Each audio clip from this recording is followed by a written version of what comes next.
Tonight, the secret war between Al-Qaeda and U.S. intelligence which led to 9/11.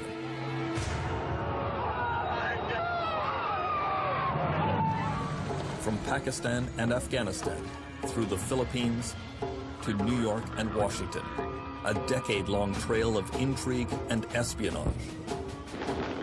The covert CIA plot to assassinate Osama bin Laden. I could tell you where he was last night, but I couldn't tell you where he was going to be tonight. And the intelligence failure which let the hijackers in. 16 of the 19 shouldn't have gotten into the United States in any way at all. An inside account of what was going on behind the scenes on 9/11. Evacuation of the White House. The panic at the White House. We decided to evacuate the compound. Aboard Air Force One, the president was out of touch. That was a very, very frightening moment. The military was in the dark. A fighter pilot planned to ram into a hijacked airliner. I'd have one hand on the stick and the other on the ejection handle. Tonight, a feature documentary presentation. The secret history of 9/11.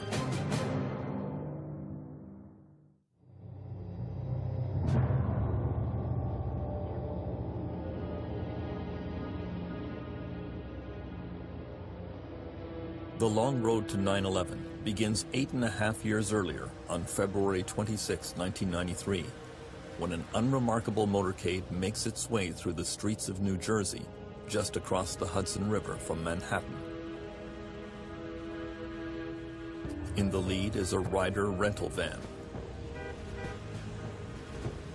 The driver is Ramzi Youssef, a Pakistani who had claimed refugee status in the United States. In the back of the van are 500 kilograms of high-grade liquid explosives. This is the first attack on the World Trade Center, and it is very nearly foiled because of the incompetence of the plotters.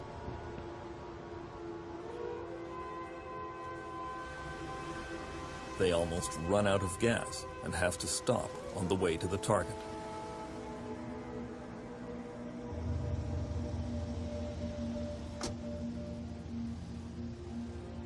A Jersey City police patrol happens by and takes an interest in them.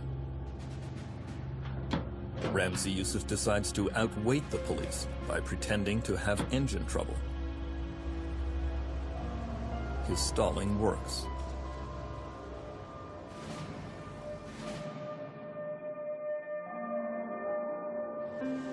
Just before noon, the motorcade enters the basement garage of the World Trade Center, and the van is parked near a pillar of the North Tower. Youssef lights 4 separate 20-foot fuses. He wants to make sure there is no failure. The bombers make their escape. The fuses will take 12 minutes to carry the fire to the blasting caps. The first Muslim extremist attack in the United States occurs at 12:17 p.m.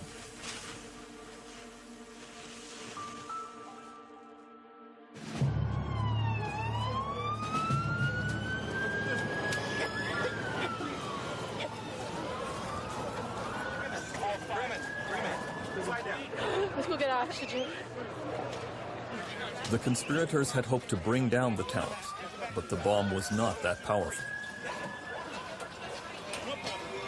It did cause the panicked evacuation of the World Trade Center, as well as 6 deaths and over 1,000 injured.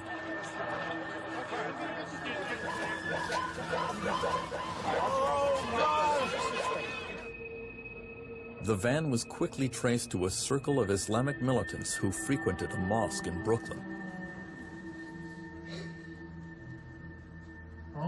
Police began making arrests. Most of the suspects had come to the United States as immigrants from all over the Muslim world.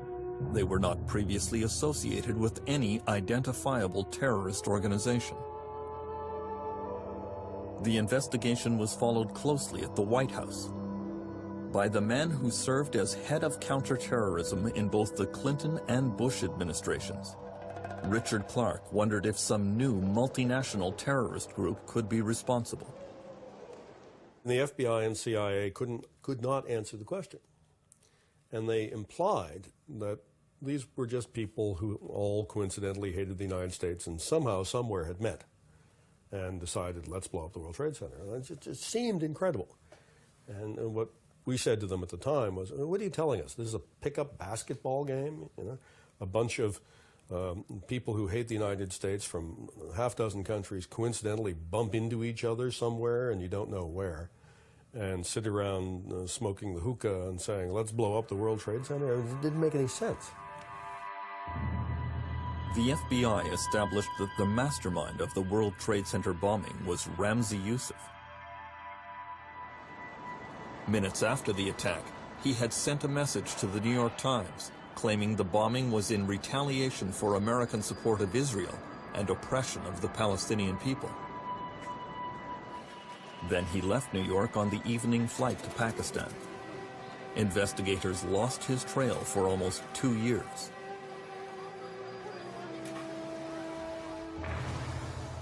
The next time Ramzi Youssef turned up was in the Philippine city of Manila.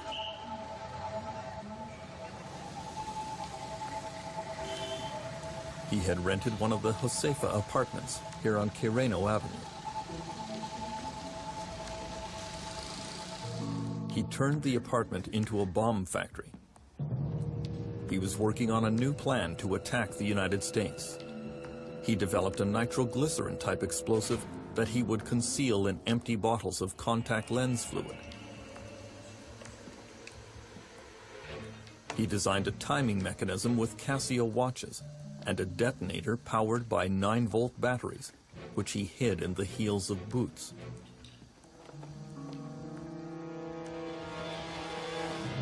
All this was to sneak explosives onto airplanes, and Youssef decided to test out his plan on a Philippine Airlines flight on December 11, 1994. He had no trouble passing his small test bomb through security at the Manila airport.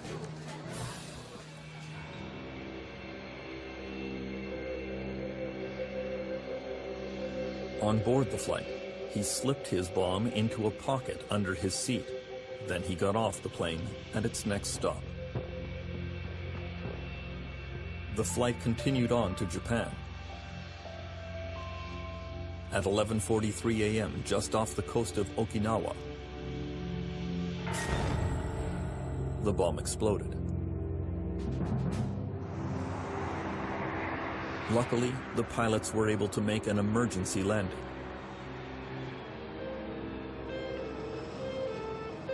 One passenger was killed. 10 were injured. Investigators like Philippine Police Superintendent Sonny Razon were baffled. At that time, it was a big question mark. Even the authorities in Japan had difficulty piecing it together. But we know at the time that there was a bomb sneaked into the aircraft, but who did it, why, that was left hanging.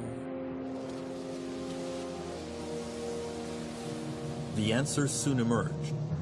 Less than a month later, there was an accident at Ramzi Youssef's Manila apartment.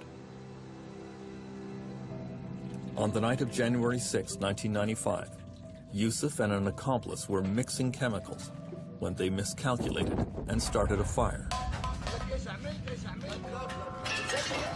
Choking smoke filled the apartment. The two men fled. Within minutes, police were on their way to investigate. Inside the Josefa apartment, police found religious garments which would allow bombers to disguise themselves as priests. They found pipe bombs and other evidence which revealed a plot to assassinate Pope John Paul II, who was arriving within days to visit the Philippines. But the most devastating plot was discovered on Youssef's computer. Codenamed Bojinka, it was a complicated scheme that showed how a team of operatives could simultaneously bomb a dozen U.S. airline flights from Asia to the United States. The attack would kill up to 4,000 people in one day. I was amazed. Takes a lot of planning, takes a lot of coordination. See? So it would tell you that it's not only Yusuf alone doing it. Ramzi Yusuf managed to escape the Philippines, but police were able to arrest his accomplice, Abdul Hakim Murad. In an interrogation that went on for weeks, Murad revealed an even larger plot to attack U.S. landmarks with aircraft. He admitted that he is a trained pilot. He was precisely recruited for that, to undertake a mission, fly a small aircraft loaded with explosives, and even volunteered that one possible target is the CIA headquarters in Langley, Virginia. In 1995, Ramzi Yusuf's plot to attack U.S. landmarks with aircraft was taken seriously. The CIA issued a national intelligence estimate, which said several targets are especially at risk. National symbols such as the White House and the Capitol, and symbols of U.S. capitalism such as Wall Street. We assess that civilian aviation will figure prominently among possible terrorist targets in the United States. That CIA report was over 6 years before 9/11.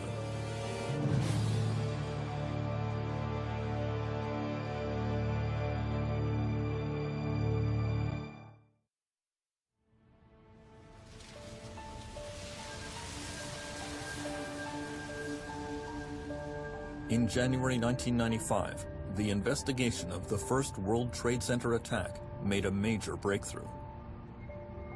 Philippine police discovered a fingerprint in the bomber's Manila apartment. It was traced to Ramzi Yusuf, who had escaped back to Pakistan. Now, however, he was the target of a worldwide manhunt directed from the White House. So when we put together the fact that the man who had been the ringleader of the World Trade Center attack in '93 was now planning to bomb American aircraft with these sophisticated bombs in '95, we thought, my God, this guy is the real thing. He's a major threat, and it's him personally involved in these things. We have to find him. In Pakistan, the manhunt for Ramzi Yusuf intensified. Aircraft dropped 37,000 matchbooks, which featured his picture, and a $2 million reward for information leading to his arrest. It worked. On February 7, 1995, Ramzi Yusuf was arrested in Islamabad. He had been betrayed for money by one of his accomplices. Yusuf was picked up in Pakistan by a U.S. military plane. The flight back to the United States would take 26 hours. The FBI did not want to touch down in any country that could challenge its jurisdiction over Ramzi Yusuf, and so the plane was refueled numerous times in the air.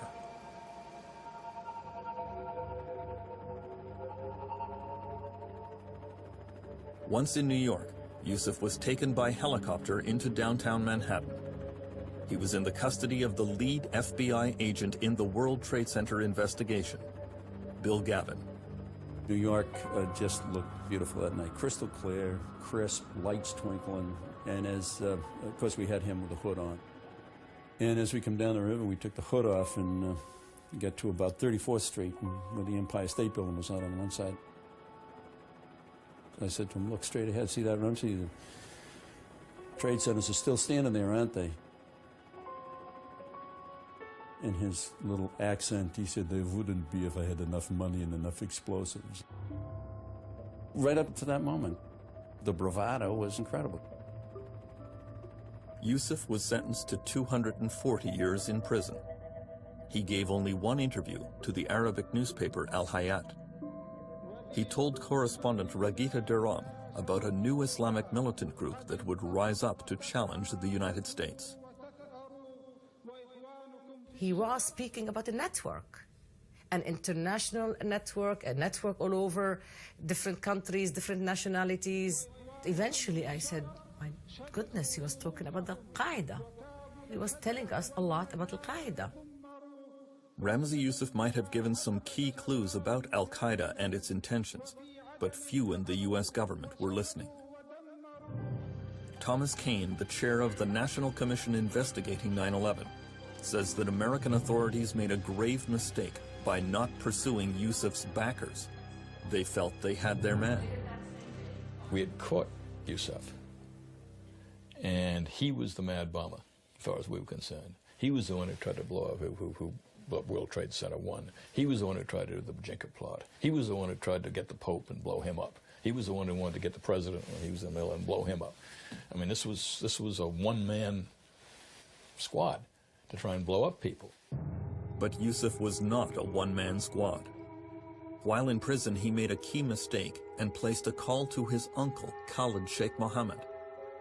American investigators soon realized Mohammed had provided financing for the first World Trade Center attack and had played a central role in the plot against U.S. commercial airliners. He would go on to become the mastermind of the 9/11 operation.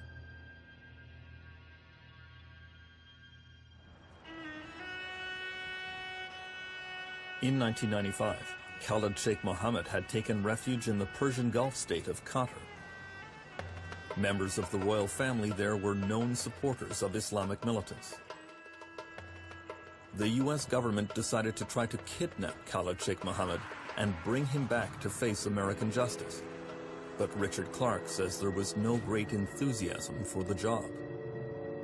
So we asked CIA if they could go into Qatar without the permission of the local authorities and secretly snatch this guy. Didn't seem like a big request. Well, it turned out it was. CIA, after a lot of analysis, came back and said, no, they couldn't do it. They didn't have the capability. It flabbergasted me. And we then turned to the military and said, well, can you go in and snatch him? And they came back with a plan that was akin to the invasion of the country. I mean, it wasn't a small 12-person unit jumping out of a couple of Chevy Suburbans. It was something that even the Qataris would have seen coming. So we were somewhat stuck. And we escalated this so that it was discussed at the cabinet level. The Clinton cabinet decided to appeal directly to the Emir of Qatar for assistance in the arrest and extradition of Khalid Sheikh Mohammed. Shortly after we had that contact, Khalid Sheikh Mohammed fled the country. So it does seem that someone in the Qatari government, even though we tried very hard to restrict the information to senior levels of the government, somebody tipped him off and he got away. After his escape, the FBI issued a wanted poster for Khalid Sheikh Mohammed. He was indicted in the United States on charges related to the plot against U.S. aircraft, but American investigators lost his trail. He would come back to haunt them. Mohammed had disappeared into Afghanistan, where he would pursue his dream of attacking the United States with commercial airliners. He would find a new backer for his plans, the mysterious Saudi financier, Osama bin Laden.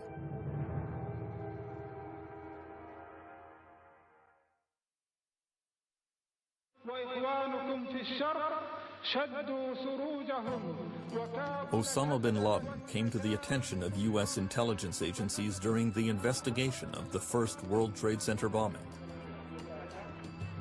His name appeared on a list of suspects who might have financed the operation.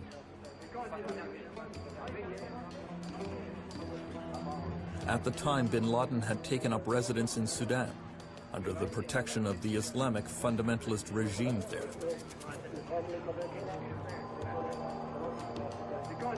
I think I probably heard about Osama bin Laden in 1993 for the first time. And the CIA, whenever it reported about activities of a man named Osama bin Laden, would say Osama bin Laden, comma, terrorist financier. And we began asking in 1994, let's take a closer look at this guy, because his name pops up in a lot of places. He may be doing more than just writing checks.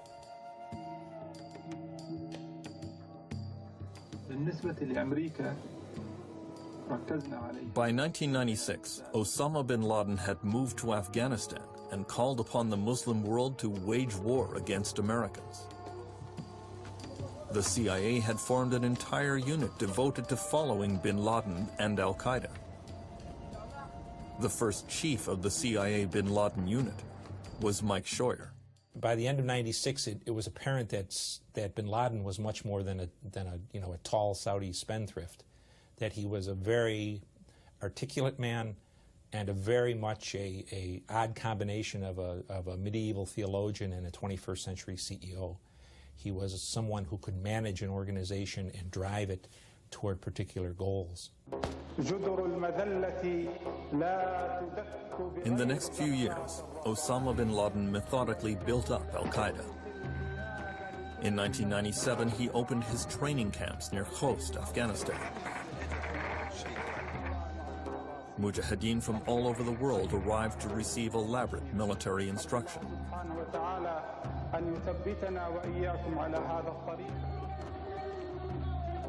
Bin Laden invited journalists and camera crews to visit his camps, and he even demonstrated his prowess with an AK-47 assault rifle. In May 1998, Osama bin Laden called a press conference to announce he was joining forces with the Egyptian group Islamic Jihad. Pakistani journalist Rahimullah Yousafzai traveled to Afghanistan to attend that press conference. We spent about 5 hours with him. We interviewed him. In this press conference, he announced the creation of the International Islamic Front for Jihad against the US and Israel. And he said that al-Qaeda was merging in this front that very day. Bin Laden published a 12-page declaration of war against the United States. The CIA Bin Laden unit was impressed. It was a learned document. It wasn't a wild man saying, I declare war against you. It was a very reasoned document, and I think that's what caught the eye of most of the people who were working against bin Laden, that this guy is something different than we have seen before. How was it received in Washington? It was blown off. Bin Laden and what power is going to declare war on the United States? By 1998, there was a new power allied with bin Laden. The Taliban had seized control of Afghanistan and were imposing draconian religious laws on the population. Mullah Omar, the reclusive head of the Taliban, protected bin Laden as a guest in his country, but even he worried that al-Qaeda was becoming a state within a state. Mullah Omar called me from Kandahar, saying, were you in this press conference in Khost with bin Laden? I said, yes. He said, how did you go there? I said, we were taken by a Kashmiri Mujahideen group. We were smuggled across the border. He said, did you have visa? I said, no. And he said, how come he gave a press conference in my country? He said, there can be only one ruler of this country. It's either me or bin Laden. Just 20 kilometers outside Kandahar, Afghanistan, is a former agricultural compound named Tarnak Farm. American bombing reduced it to rubble after 9/11, because for 4 years, this was the home of Osama bin Laden. He moved in here at the insistence of Mullah Omar, who wanted to keep a closer eye on him. In 1998, the U.S. Central Intelligence Agency started tracking bin Laden. The CIA used satellite photography and local spies to follow his every move. It's an exaggeration, but he was almost like a blue-collar guy. He'd get his lunch pail in the morning and leave Tarnak Farm and drive up to Kandahar and check on his businesses and have lunch and deal with Mullah Omar and come back at the end of the day. The CIA developed a plan to arrest bin Laden and bring him to the U.S. to stand trial. A team of Afghan commandos was hired for the operation. In charge was the CIA's station chief in Islamabad, Gary Schroen. So the plan would have called for about 35 or 40 of these Afghan fighters to sneak into the camp. We knew the 3 houses that bin Laden owned personally, and then he had his wives stationed in it. He rotated between those 3 houses when he was there. So we would attack those 3 houses, trying to do it with the minimum amount of noise or whatever, grab him, and then they had a way of, there was a culvert that ran under the wall, and take him out that way. The Tarnak Farm kidnap operation was scheduled for the night of June 23, 1998. Then, just before it was to go ahead, there was a debate at the White House about how many people were likely to be killed. I said, well, there will be a gunfight. There's no way that once an alarm is raised that these guys aren't going to pour out of their homes with AK-47s and all. And so I think that was one of probably the deciding factor in when the plan was presented, where it was just simply finally rejected. While the U.S. government hesitated about attacking Osama bin Laden, he attacked them.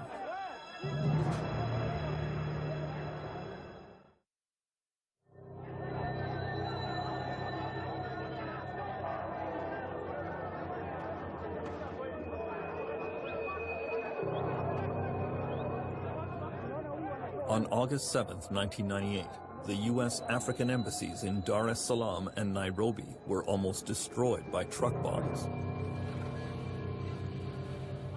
224 people died, including 12 Americans. Over 5,000 were injured. The investigation led straight to Osama bin Laden. In the Situation Room at the White House, Clinton's national security team decided to hit back with cruise missiles. The CIA had received information that bin Laden would be meeting other al-Qaeda leaders at one of his Afghanistan training camps on August 20th, 1998.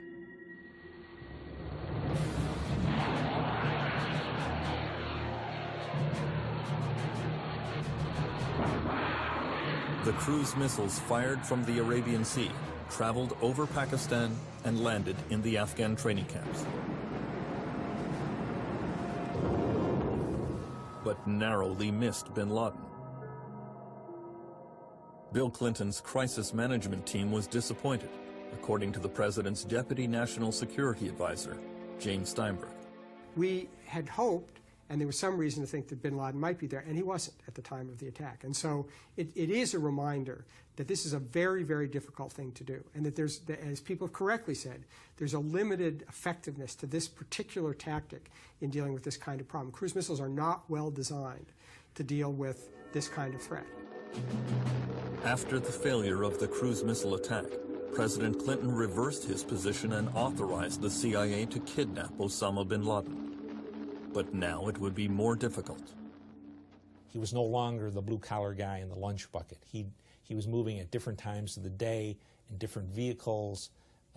He was staying overnight in places away from Tarnak Farm. So we revived it, but the chances of success were marginal after the cruise missile attack.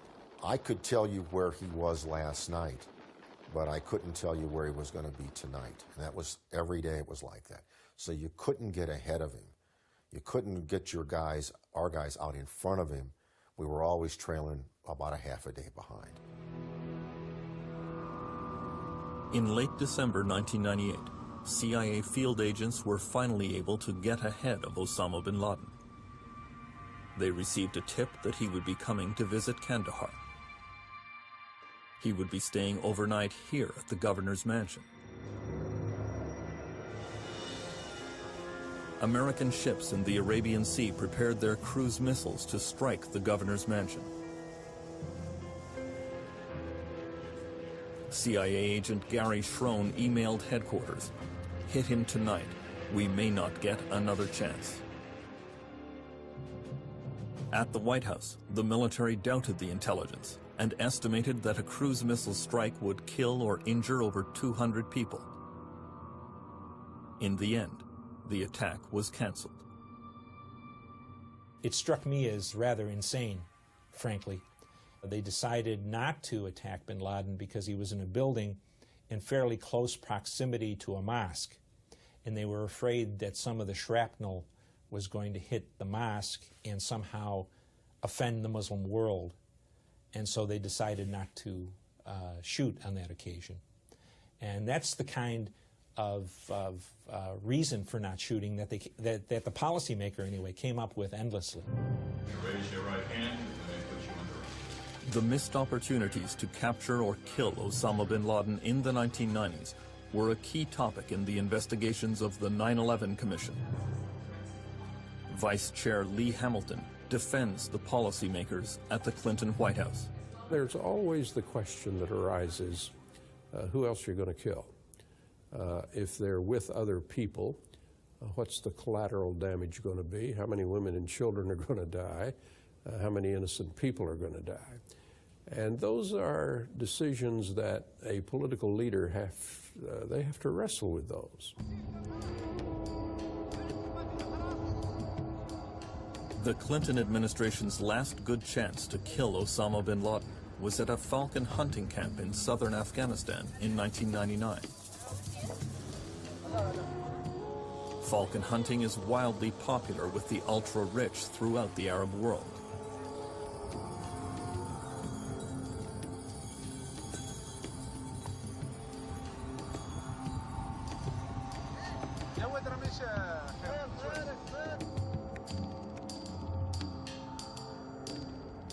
The CIA followed bin Laden to the camp and determined that he was going to stay for a few days. But satellite photos also revealed the presence of a military C-130 aircraft from the United Arab Emirates, indicating that senior officials from the UAE government were hunting with bin Laden. Once again, the White House decided to stand down. They did not want to take the chance of killing some of America's closest allies in the Persian Gulf. Look, these guys know who bin Laden is. They know he's sponsored murder. He's maimed and killed thousands of Muslims. And they're hosting him. They're welcoming him. They're treating him nicely. As I said to my wife when I came home, then I said, well, you know, if you lie down with dogs, you wake up with fleas. And these guys are lying down with the biggest dog in the world, and we ought to take the shot. And the consequences to them, you know, that's, well, too bad. Members of President Clinton's national security team say they were less concerned about the cost of hitting bin Laden and his friends, and more preoccupied with the cost of missing. You don't want to look like you can't succeed. That one thing we were very conscious of is that to undertake a number of attacks that failed would not only not achieve our purpose, would actually strengthen bin Laden and his group. It would look like that we couldn't get him and that we were ineffective in getting them. In December 2000, when George W. Bush was finally declared the winner of the U.S. presidential election, he sat down for a private meeting with Bill Clinton at the White House. In that meeting, Clinton says he told Bush that al-Qaeda was the biggest threat to the United States, and that not catching or killing bin Laden was one of the greatest regrets of his presidency. Did Bill Clinton want bin Laden dead? Absolutely. Absolutely. Bill Clinton had an enormous frustration that he had ordered, Clinton had ordered al-Qaeda leaders, not just bin Laden, to be arrested. That didn't work. And then he changed the order and said, well, since it's evident that you can't arrest them, you're authorized to kill them. And nothing happened. And he really didn't understand why CIA was so ineffective and couldn't do that. I, George Walker Bush, do solemnly swear that I will faithfully execute the office. On January 20th, 2001, George W. Bush was sworn in as President of the United States. 5 days later, Bush received a memo from his White House counterterrorism director, Richard Clarke, saying, "We urgently need a principles-level review of the al-Qaeda network." That urgently required meeting would not take place for almost 9 months. For the new Bush administration, al-Qaeda was a low priority.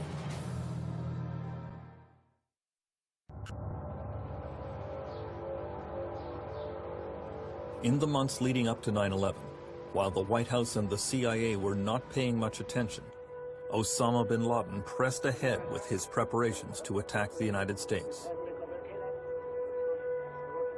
We can now reconstruct what was going on inside al-Qaeda. Because of Khalid Sheikh Mohammed, the mastermind of the 9/11 operation. He had been wanted in the United States for years on terrorism charges.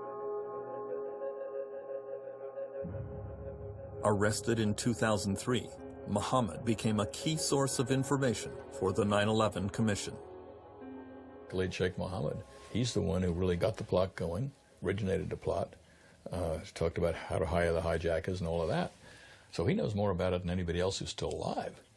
And so he was immensely important. The testimony of Khalid Sheikh Mohammed was recently introduced into evidence in a U.S. court. The testimony is based on hours of interrogations. Mohammed proudly described how he sold bin Laden on the idea for the 9/11 attacks and how they settled on methods and targets. After the 1993 attacks on the World Trade Center, I decided that explosives and bombs could be problematic. And so I focused on using airplanes as weapons.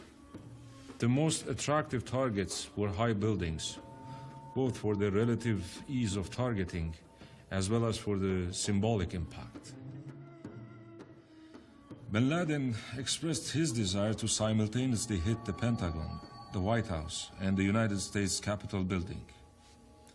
He had Nawaf al-Hazmi and Khalid al-Mihdar in mind for the operation. Khalid al-Mihdar and Nawaf al-Hazmi were al-Qaeda recruits from Saudi Arabia. They had obtained visas to the United States with the hope that Osama bin Laden would send them there on a suicide mission. They were the first 2 hijackers assigned to the 9/11 plot. Khalid Sheikh Mohammed gave the 2 men a basic training course for their mission. He showed them Hollywood movies to teach them how hijackers could seize control of airplanes. He used a flight simulator program to show them the basics of piloting. The program would allow them to practice crashing into buildings. At the time, he did not tell them all the details of his plan. I told these 2 that they were being sent to the United States for flight training. They weren't provided with the specific targets of the operation. When they left for the United States, even I didn't know what they would be. Khalid al-Mihdar and Nawaf al-Hazmi became the focus of the greatest intelligence failure in U.S. history because American agents had been following them almost 2 years before 9/11. Their trail was first picked up in December 1999 by the U.S. National Security Agency, which monitors international telephone traffic. An agent was listening in on a telephone line in Yemen that had been previously used by Osama bin Laden. He heard arrangements being made for a trip involving al-Mihdar and al-Hazmi. Both had already been identified as al-Qaeda agents. The CIA tracked the 2 men as they flew to Kuala Lumpur, Malaysia, and had them followed. They were photographed with other al-Qaeda suspects at a meeting at this condominium on the outskirts of Kuala Lumpur. Then, the CIA lost their trail. 1 week later, the 2 men flew into the United States and landed at Los Angeles International Airport. The CIA knew that Khalid al-Mihdar had a U.S. visa, and yet that information was not shared with the FBI or U.S. Immigration. The 2 names did not appear on the list of suspected terrorists kept at all U.S. entry points, and so the men had no trouble slipping through the net. This was one of the most terrible things we found out in our work, in that the intelligence agencies had cultures where they kept things very much to themselves, and they didn't share information with other intelligence agencies. Had they shared information, very possible a plot would have been disrupted. The two al-Qaeda suspects made their way to San Diego. Before long, they both had driver's licenses, and Nawaf al-Hazmi was even listed in the San Diego phone book. The two men signed up for lessons at a local flight school, but they were completely lacking in natural abilities. After a few sessions, their instructor, Rick Garza, told them that there was just no point in continuing. They seemed to have a very strong interest in flying larger aircraft, and that's when they brought up the subject of flying Boeings. Where can we learn to fly Boeings? And I just kind of chuckled a little bit, and I said, it's a long road before you get to Boeings, you know, several years from now. But you have to start out in the smaller aircraft. If you can't fly the little four-seat aircraft, there's no way you're going to be able to fly a Boeing. The two men reported back to Khalid Sheikh Mohammed that learning to fly was a lot more difficult than expected. He was surprised. Bin Laden and I never considered whether any special skills or talents were needed to pilot an aircraft. We thought that learning to fly an airplane was much like learning to drive a car. It was easily accomplished with the correct instructions. It was a mistaken judgment. The al-Qaeda leadership decided that they needed hijackers to pilot the planes who would be much more proficient in English and comfortable in the West. University students Muhammad Atta, Zayed Jarrah, and Marwan al-Sheikhi had just shown up in Afghanistan to train for jihad and were immediately assigned to the 9/11 operation. Another recent al-Qaeda recruit, Hani Hanjour, was already trained as a pilot. I wanted Hanjour to pilot the plane that would strike the Pentagon, given that the Pentagon would be a tough target because it is not a tall building. I figured that Hanjour would be the best qualified of the pilots.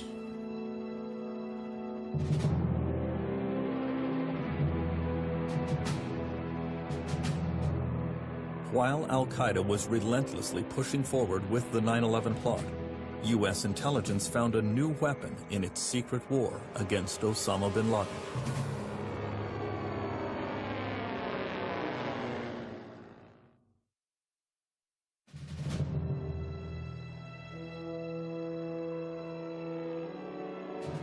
A year before 9/11, a new American weapon appeared in Afghanistan that could have dealt al-Qaeda a mortal blow.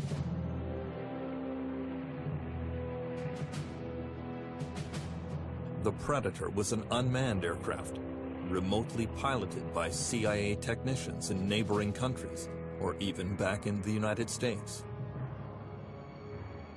The drone was equipped with a camera that would beam back real-time video images to CIA headquarters. On its very first flight over bin Laden's home at Tarnak Farm on September 7, 2000, the Predator captured video of a tall man dressed in white, surrounded by commandos dressed in black. CIA headquarters was convinced it was Osama bin Laden. 3 weeks later, another flight captured a very similar scene.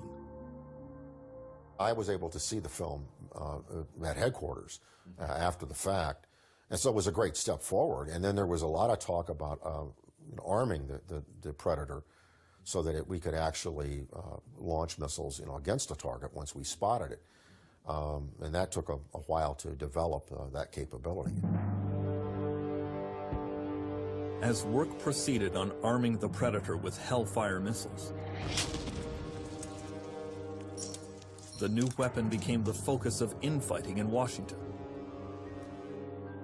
The CIA argued that it should not have to pay for the Predator, or to replace it if it crashed. It wanted the Defense Department to foot the bill.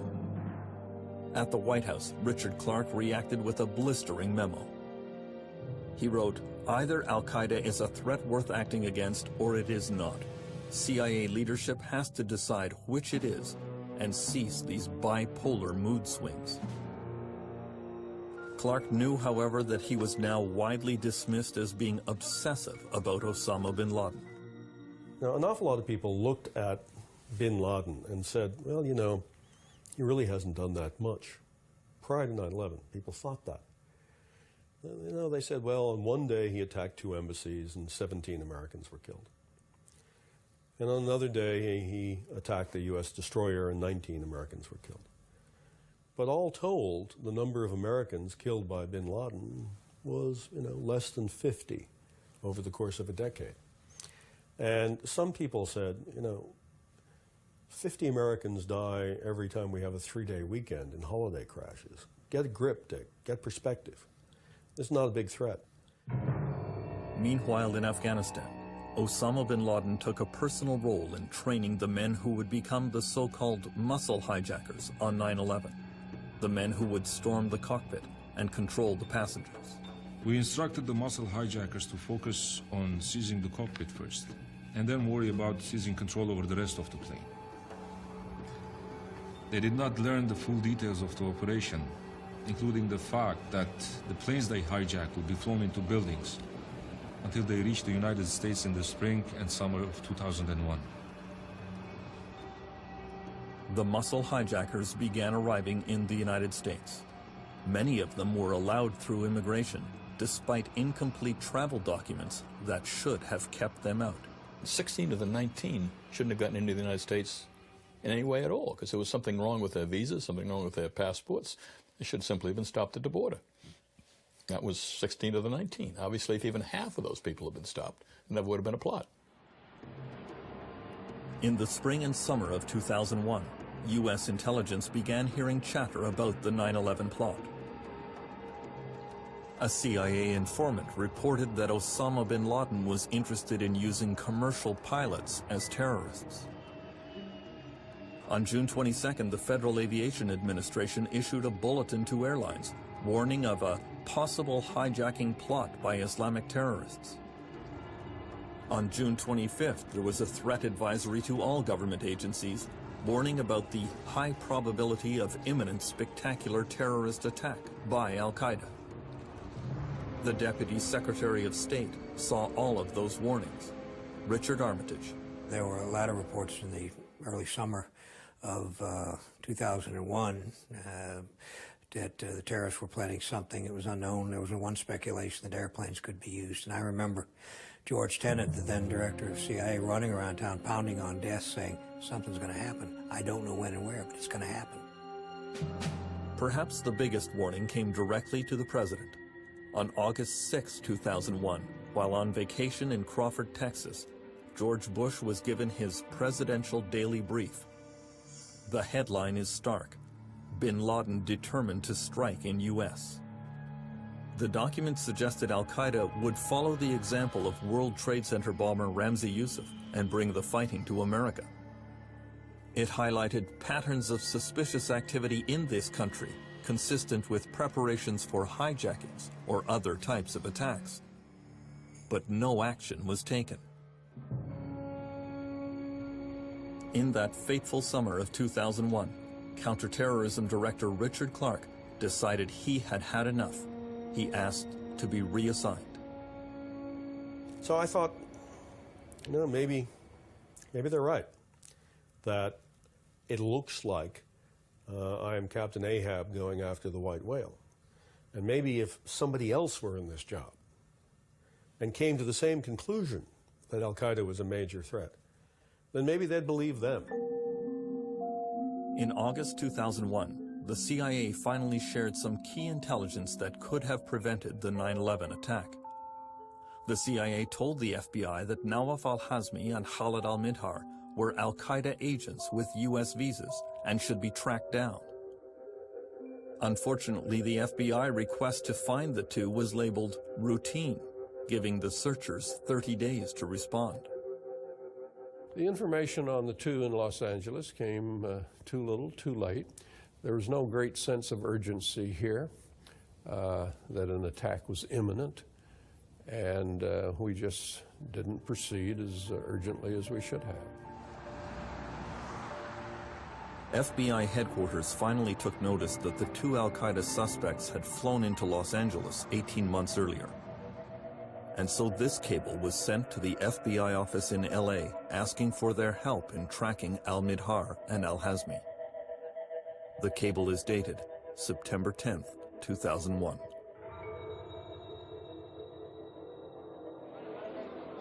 All this investigation came just too late. On the morning of September 11th, this is Nawaf al-Hazmi in the blue shirt, going through the security checkpoint at Dulles Airport in Washington. With him is his younger brother, Selim al-Hazmi, pilot Hani Hanjour, and Khalid al-Midhar.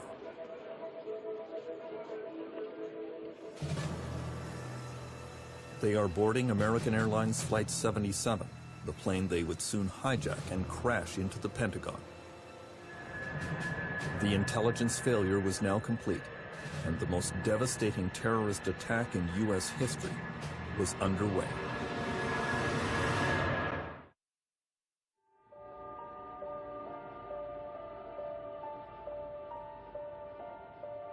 September 11th, 2001 dawned bright and clear in New York City as an estimated 50,000 people made their way to work at the World Trade Center.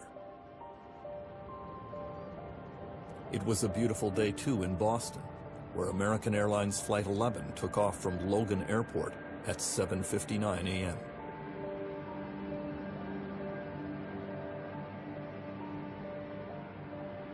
United Airlines Flight 175 took off from the same airport just 15 minutes later.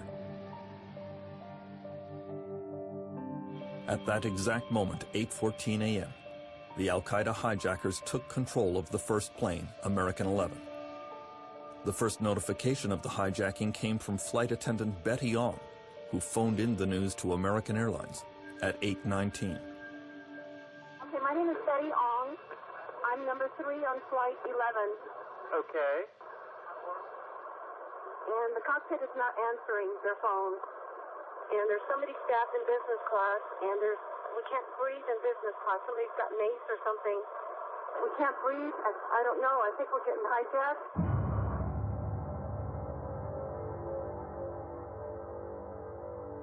On September 11th, the United States had a series of protocols for how to handle an airplane hijacking and involved the U.S. military. The system failed at almost every turn. Here was the first failure. The U.S. military would not hear about this hijacking for 18 crucial minutes. Civilian air traffic controllers found out about the hijacking when they first heard the voice of al-Qaeda pilot Mohammed Atta in control of American 11 at 8:24 a.m. We have some planes. Just stay quiet and we'll be okay. We're returning to the airport. Nobody move. Everything will be okay. If you try to make any move, you'll danger yourself and the airplane. Just stay quiet.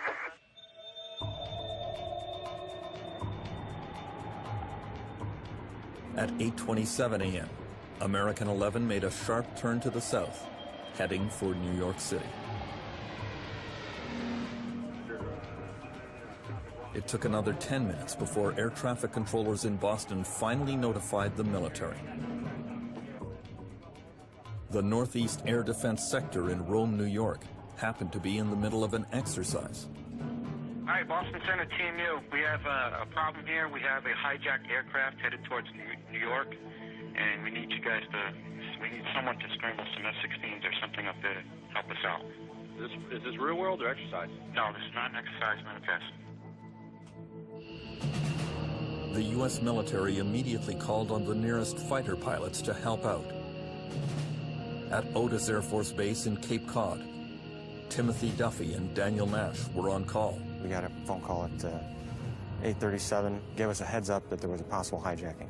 I had a radio, or brick, in my pocket, so when it said Alpha Kilo 1 and 2 suit up. So that was for me and Nasty to go throw on our G suits and grab our helmets and harnesses and all that.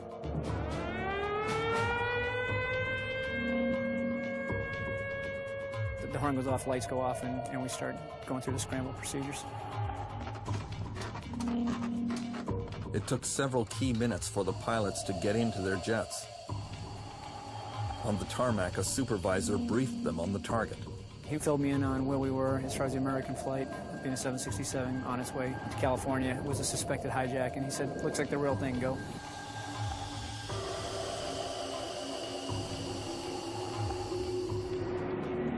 In the next few minutes, hijackers took control of the second plane, United 175, and turned it towards New York City. The Air Traffic Control Command Center in Herndon, Virginia, was still looking for the first hijacked plane. Operations Manager Ben Sliney. While we were trying to locate Flight 11, American 11, the last report I had was some 30 miles north of New York City. New York Center was asking planes to look for it and couldn't see it, and I figured we'd try to get the people on the ground, the towers in the area, the police departments, anyone we could get to give us some information on where this flight was. At 8:46 a.m., American 11 came in low over New York City and hit the North Tower of the World Trade Center.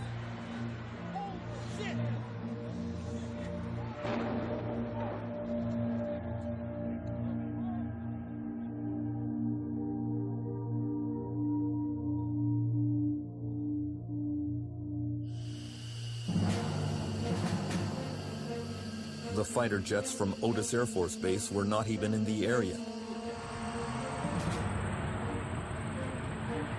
They were only able to take off 7 minutes later.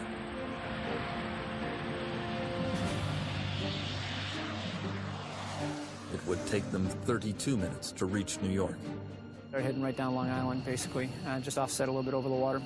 And I just left it in full afterburner the whole way, trying to get there as quick as I could. But we had no idea what was going on.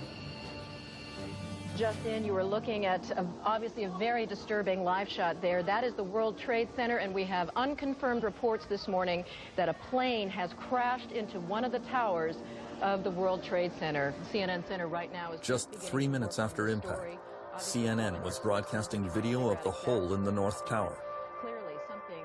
There was speculation it was a small aircraft. The south end of the island of Manhattan. No small plane would bounce off that building, and you know, those buildings are just not in any flight path. In other words, it would be on a clear, sparkling blue sky day. It's inconceivable that someone would run into the building. My eyes are seeing one thing, and my brain is saying, well, that can't be true.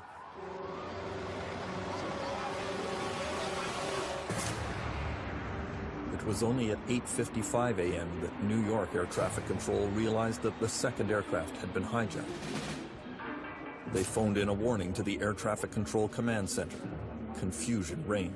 We have several situations going on here. It's escalating big time. And we need to get the military involved with this. We're involved with something else. We have other aircraft that may have a similar situation going on here. The responsibility to notify the military of what was going on in the skies on September 11th belonged to FAA headquarters in Washington, D.C. I do know that all the information was being relayed to headquarters, and at least as far as we were concerned, it should have been, and we thought it had been, given to the military at each juncture. As it turned out, precious minutes would go by before anyone called the military about the second hijacked plane. New York air traffic controllers were busy tracking United 175 as it lost altitude and circled New York. I'm just out at 9,500, 9,000 now. Do you know who he is? We don't know who he is. We're just picking him up now. All right, heads up, man. It looks like another one. All right. We knew that the aircraft was rapidly approaching New York City from New York Center, that it was diving and coming fast towards the city. That much we knew. Beyond that, it happened within a minute or two. I think it was all over.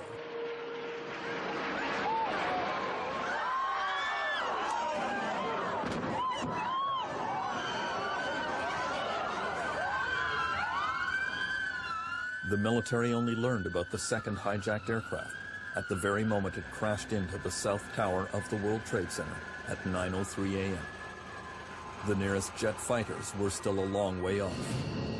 I guess we were probably about 60 miles out, 70 miles out from Manhattan, and that's when they came back and said the second aircraft just hit the World Trade Center. Obviously, that was a shock to me because I thought there was only one. There wasn't a cloud in the sky, and it was probably better than 100 miles visibility, so from where we were, you could see everything very, very clearly. You could see both buildings burning.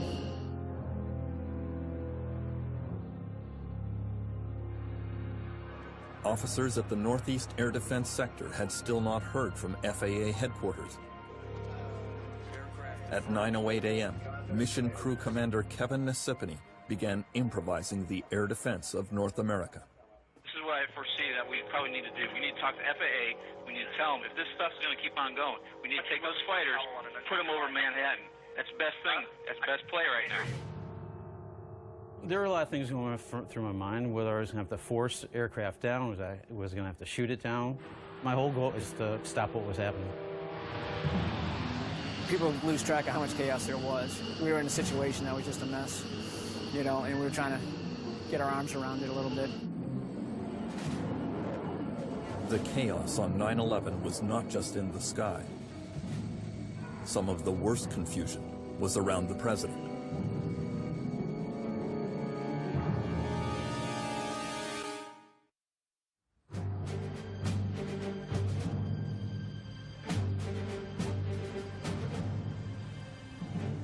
Another huge command and control failure on 9/11 was on the political side. The president, of course, was visiting a school in Florida that morning.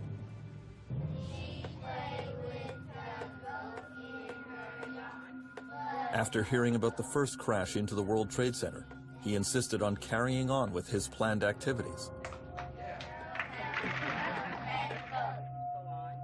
At 9:05 a.m., his chief of staff, Andrew Card, told him the second plane had hit the second tower, that America was under attack. He famously did nothing for almost 7 minutes.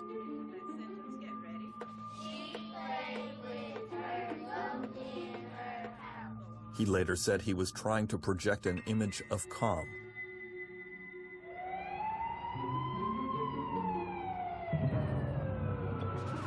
Meanwhile, at the White House, there was total confusion. Counterterrorism Director Richard Clark arrived at the mansion at the same time as news of the second plane hitting. He realized the president was not there and went immediately to the office of the vice president.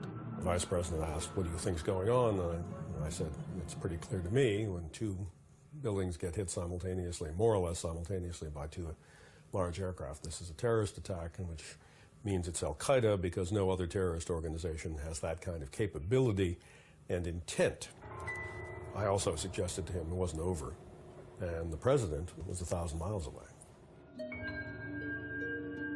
The president was now in an adjacent classroom with his staff, watching the events in New York on television. He was on the phone with the White House. We asked the president to stay away, not to return to Washington, because as far as we were concerned, Washington could be a combat zone. And the last thing in the world we wanted was the president to fly into a place that was about to blow up. The story of what went on behind the scenes with the president that day is still filled with mystery and controversy. Bush made his first televised statement to the nation at 9:30. Ladies and gentlemen, this is a difficult moment for America. And then his Secret Service bodyguards were supposed to whisk him away to Air Force One. Unfortunately, it turns out that the motorcade sped off in the wrong direction. After several kilometers, the Secret Service had to perform an embarrassing U-turn in order to head for the airfield. Inside the presidential limousine, there was more chaos. The president was trying to speak to his staff at the White House, but all the secure telephone lines were down. The communication system overloaded. Mr. Bush was reduced to trying to contact Washington on a borrowed cell phone, but even that didn't work. The president said to us, I could not get, for a while we just broke, the communications from the White House broke down, and I couldn't reach them. They couldn't reach me. And that was scary on both sides, because the president is the only one who can give certain orders that need to be given. Mr. Bush expected the communications problem to be solved when he boarded Air Force One in Florida at 9:45 a.m. But the phones there worked only sporadically. In the case of any kind of an attack on the United States, what you're supposed to do is get the president off the ground. And Air Force One then becomes the command center. And the president is then safe and is commanding the forces of the United States from the air. The communications didn't work. The president's senior advisor, Karen Hughes, was trying to call him through the White House switchboard. And the operator came back, and I remember his voice was kind of shaky, and he said, "Ma'am, we cannot reach Air Force One." And that was a very, very frightening moment, because, of course, I'd never had that happen before. On September 11th, not only was the president out of touch, the White House was left unprotected. At 9:30 a.m., 2 more jet fighters took off from Langley Air Force Base near Washington. But due to mistaken communication, they were given a flight plan which took them east out over the ocean. They went almost 250 kilometers in the wrong direction. In the White House, Richard Clark was wondering why there were no jet fighters overhead. We certainly asked right away for combat air patrol. I would guess that probably the Defense Department had already requested it. It seemed like it took forever. Things were about to get worse. Shortly after 9 a.m., American Airlines realized that another of their planes, Flight 77, was probably hijacked. Again, relaying the news to the U.S. military would be delayed, this time by half an hour.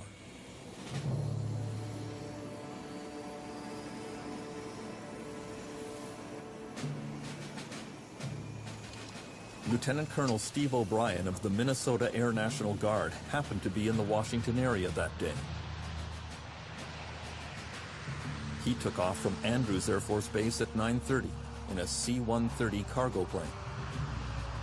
Unaware of what was going on, he was pointing out the sights of the national capital to his crew.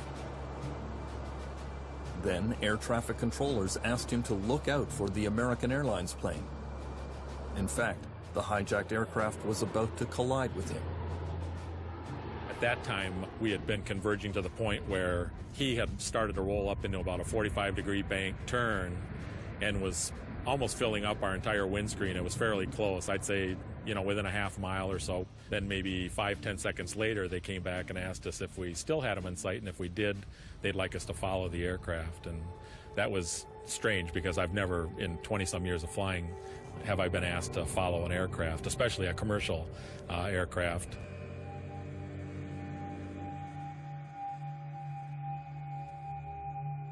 American Airlines Flight 77 would crash into the Pentagon at 9:37 a.m. We saw the explosion, and I knew right away what had happened. The way it hit the Pentagon, it didn't look like it was an accident. I mean, most pilots, if they've got an emergency going on in their aircraft, they're going to do everything they can to avoid populated areas, and certainly avoid, hitting a big building if they can. After the Pentagon was hit, Richard Clark gave the order to evacuate the White House. On a given day, there are probably a couple thousand people in that area. And we evacuated all of that very early on. Just told people to leave and get out of the city. As almost everyone was rushing out of the White House, the president's senior advisor, Karen Hughes, was on the way in. I walked in and there was no one there. Everyone that I'd seen had guns drawn, looking as if they were ready to, use them if need be, and so I didn't want to surprise anyone. I remember yelling, "Hello? Hello, is anyone here?" And 2 Secret Service agents ran around with their weapons drawn, ran into the foyer, And then they, once they realized it was me, took me to meet the vice president. After the Pentagon was hit, the vice president had been taken to a bunker deep in the ground under the White House. He ordered emergency measures designed to ensure continuity of the U.S. government in the event of nuclear war. Around Washington, senior government officials were rushed off to bomb shelters and other secure locations in case more planes hit more key decision-making centers.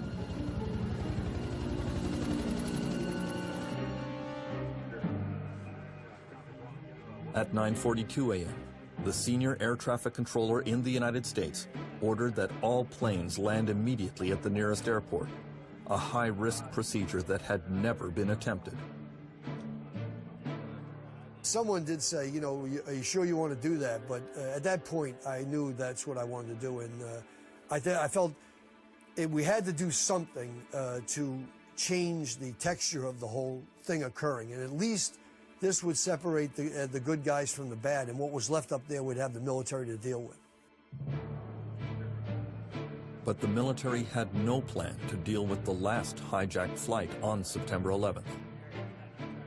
United 93.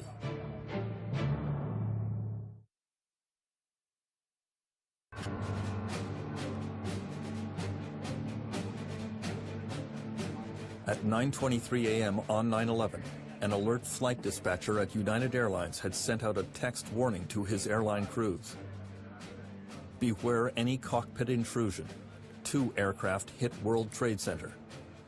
The captain of United Airlines Flight 93 was confused by the message and wrote back at 9:28, "Confirmed last message, please."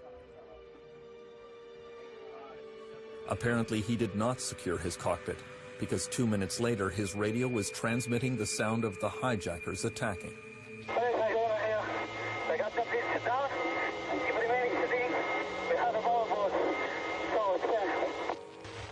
United 93, understand, have a bomb on board, go ahead.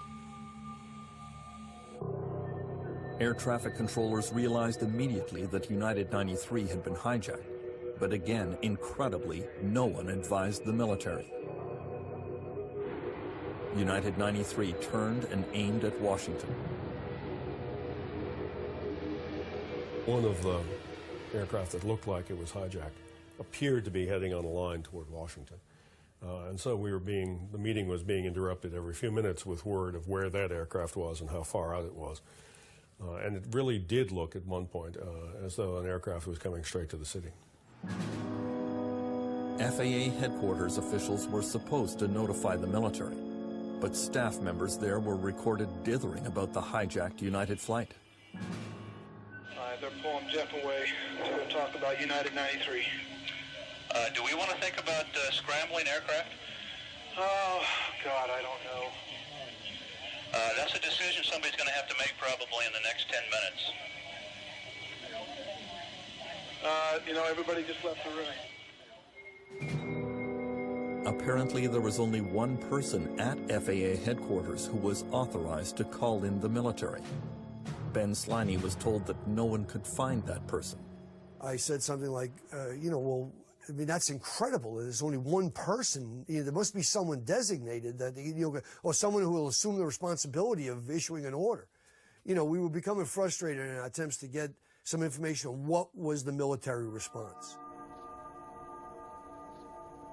United 93 crashed into a field in Pennsylvania at 10:03 a.m. It was brought down by the heroic actions of its passengers, who prevented it from slamming into Washington. The military only found out about the hijacked flight after it had already crashed. United 93, have you got information on that yet? Yeah, he's down. He's down? Yes. When did he land? Because we have confirmation. He did not land. Oh, he's down? Yeah, Down? somewhere up northeast of Camp David. Northeast of Camp David. That's the last report. They don't know exactly where. In New York, at 1 minute before 10 o'clock, the unthinkable happened.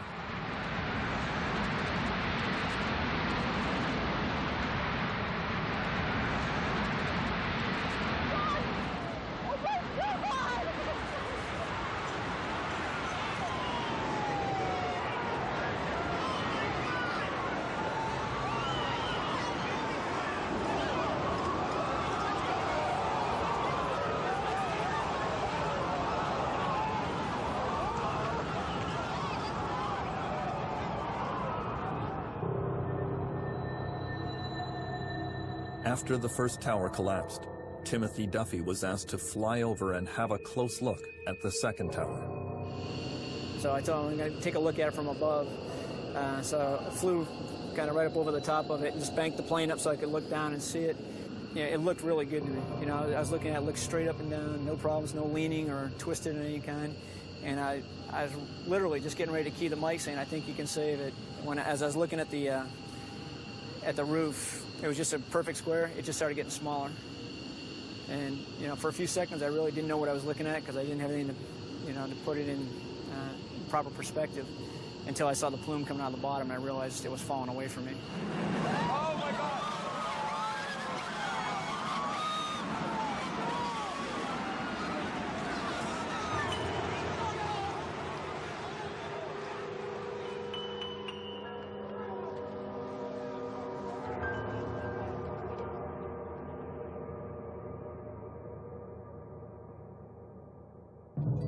To this day, it is unclear who was really giving the most critical orders on 9/11. The most controversial question regards the order to shoot down commercial airliners if they were hijacked, an order which could have killed hundreds more innocent people.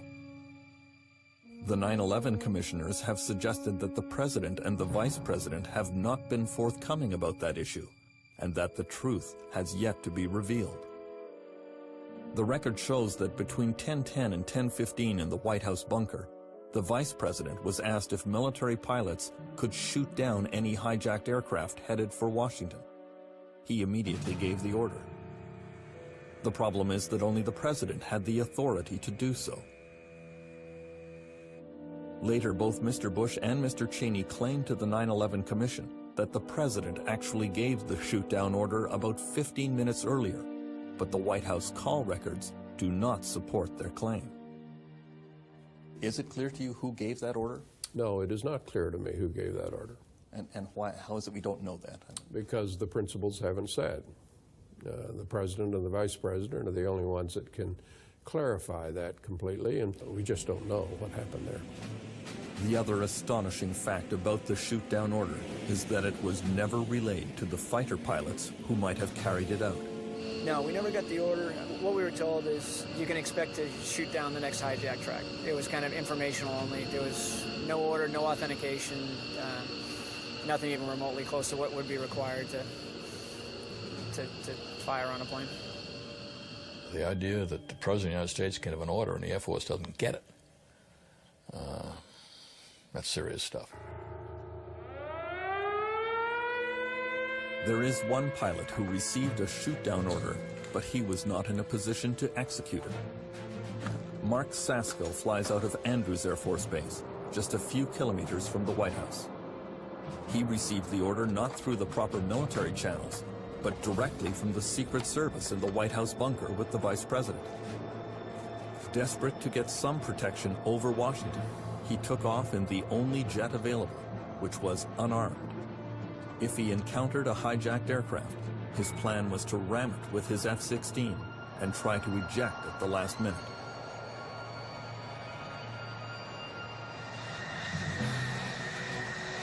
Well, I'd have one hand on the stick and the other on the ejection handle, and hopefully I could play it right to get out after I did hit the airplane.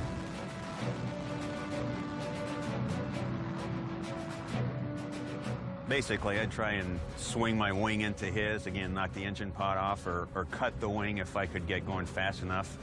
And I wouldn't use my fuselage to do that, but pretty soon after that, my aerodynamic capabilities would be destroyed, and then if I could have ejected, I would have.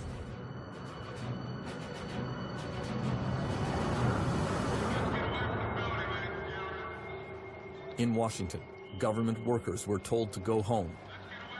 Many employees at the Central Intelligence Agency did not appreciate that order.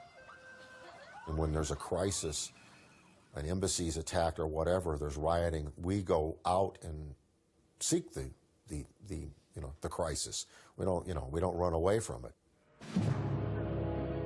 At the Air Traffic Control Command Center, the staff watched the amazing sight of every single aircraft over the United States landing at the nearest airfield, all following the command of Ben Sliney. There were some 4,300 or so planes. They were all landed in 2 hours and 20 minutes, I think. I did not want to hear about another plane either heading towards something or being intercepted or, you know, God forbid, crashing. In the afternoon, the president landed at the Offutt Air Force Base in Nebraska. Because of the communications problem on Air Force One, he was transported to an underground bunker there.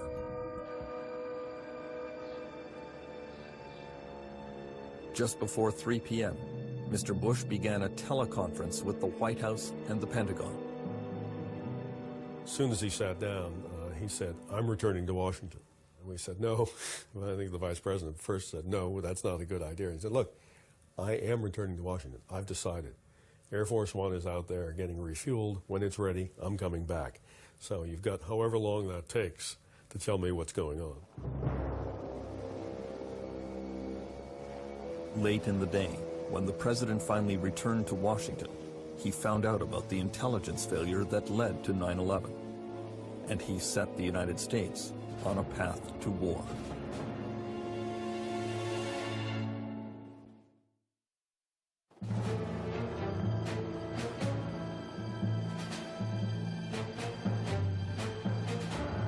When the president arrived back at the White House on September 11th, he was told that the FBI had identified the names of 2 known al-Qaeda agents, Khalid al-Midhar and Nawaf al-Hazmi, on the passenger list of the plane that hit the Pentagon.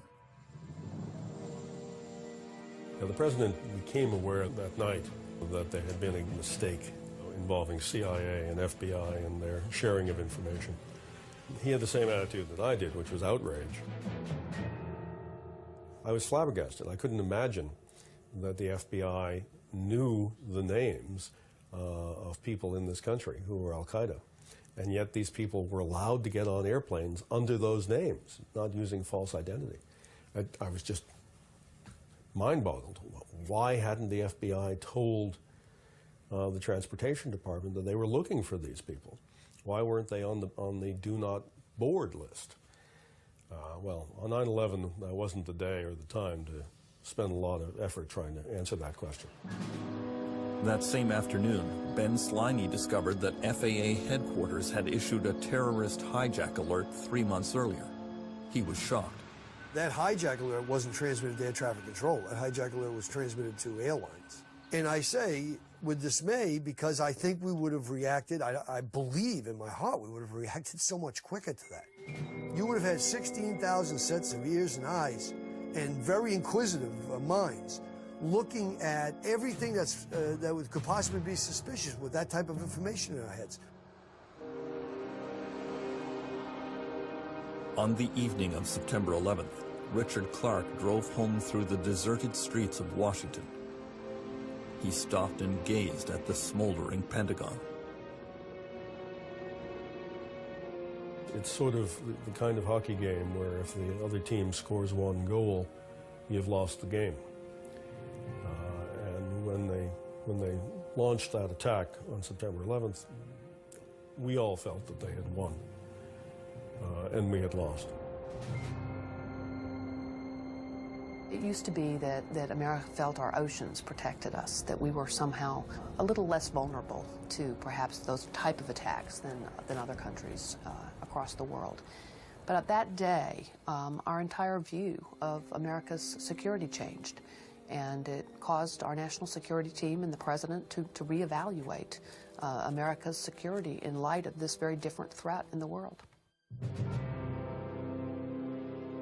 From the beginning of the Bush administration, Richard Clark says that he did everything in his power to coax them into action against al-Qaeda, without success.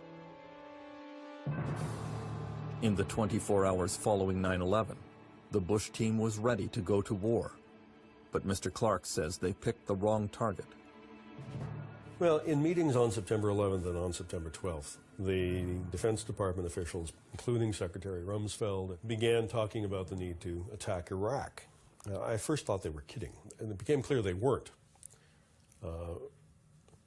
Rumsfeld said, well, yeah, we could attack Afghanistan, but there aren't very many targets to bomb in Afghanistan, and they're not worth very much. So we should bomb Iraq where there are much better targets. And I thought, but there's no connection between what just happened and Iraq. That didn't seem to bother them. I said, well, attacking Iraq actually will make it more difficult for us to get the kinds of support that we need in the world, particularly in the Muslim world.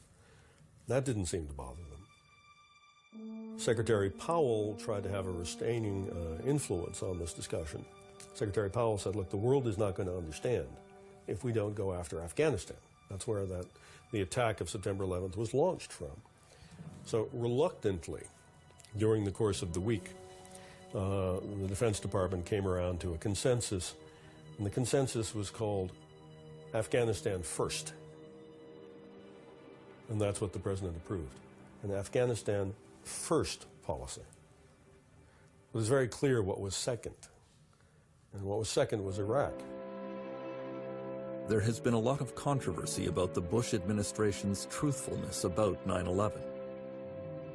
Even 8 months after the attack, Condoleezza Rice maintained that there had been no warnings. I don't think anybody could have predicted that these people would take an airplane and slam it into the World Trade Center, take another one and slam it into the Pentagon, that they would try to use an airplane as a missile, a hijacked airplane as a missile. One could not have not known about that. There were, known plans to us to fly a plane into the CIA. We certainly knew about other operations in other parts of the world involving flying a plane into a target. So it was on everybody's radar screen, and I don't accept the argument somehow this couldn't have been imagined or something. It was very much something that people understood was a potential method of attack. From the 1995 intelligence estimate, which predicted terrorists would use airplanes as weapons to attack U.S. landmarks, to the hijacking threats that were communicated to the President in August 2001, there were a lot of warnings on the path to 9/11. Many of them came through the counterterrorism chief at the White House. Mr. Clark, could I ask you to raise your right hand so we place you under oath? Richard Clark testified as the star witness before the 9/11 Commission in March 2004. I do. In a statement, Clark apologized to all the families who lost relatives on 9/11. Your government failed you. Those entrusted with protecting you failed you. And I failed you. We tried hard, but that doesn't matter because we failed. This is a failure of government right down the line. Whether it's the intelligence agencies, whether the immigration people, whether it's the FAA, whether it's, you name the agency. They all shared here in a culpability. There's nobody who worked for the United States government in that period who doesn't share some part of the responsibility. Richard Clark quit his job as counterterrorism director in the Bush administration. At the end of his long war against al-Qaeda, he was left with an overwhelming feeling of guilt. I think everybody involved in the counterterrorism effort prior to September 11th feels guilty that they didn't do more. Or if they don't feel that way, they ought to.